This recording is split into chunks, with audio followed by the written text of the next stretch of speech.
hoping to find something.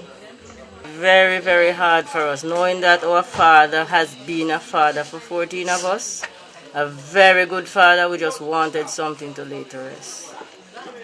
So today they're heading out. What are you? Oh boy, we are just anticipating to see something comes up. If it's the bones, yes, we just need it to put to rest. Finally. Mrs. Thompson and her daughter were just two of the family members and well-wishers who gathered at one of the spots where the late 73-year-old was known to frequent before his mysterious disappearance in July 2014. How are you doing? 1 year later, you're heading back to the cave. What can we expect? Well, we're hoping that it's going to be pretty much totally decomposed and just down to bones. No guarantee, because decomposition rate in caves is a lot different than on the surface. But hopefully it'll be fairly straightforward, and we just gather up the bones, put them in a bag, and haul it out. How far down do you think you're likely to go? It's about 45 feet, so not so far. But the problem is down at the bottom, it gets quite narrow and quite tight. So when we're actually hauling the body up, we've got to make sure that it comes up in a particular way, because it's not a large space down there. What are the chances that rain may have, or water may have taken it away? I think pretty minimal. The spot where it was, it didn't look like there was any immediate drainage from that spot.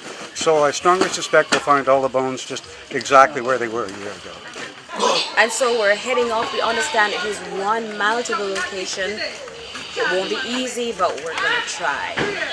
Having been briefed about the location, most persons were equipped for the long trek over what we were told was mostly a slippery and rocky footpath. And as it was then, the major part of the puzzle was how did the senior citizen, who was aided by a walking stick to get around, go the distance?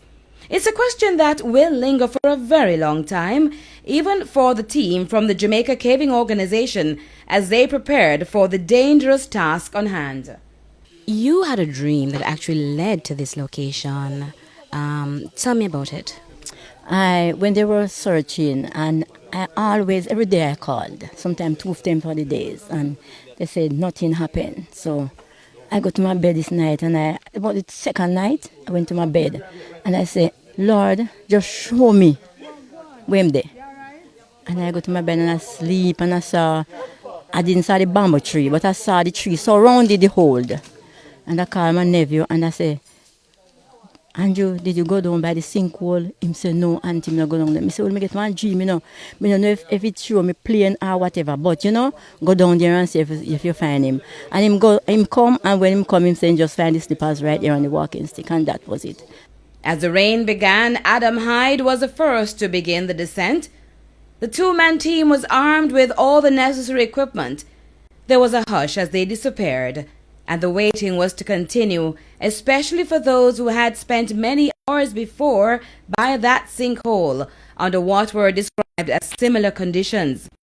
Finally, confirmation that the trip was not in vain, as what they said appeared to have been the remains of Mr. Thompson, were pulled from the deep cavity.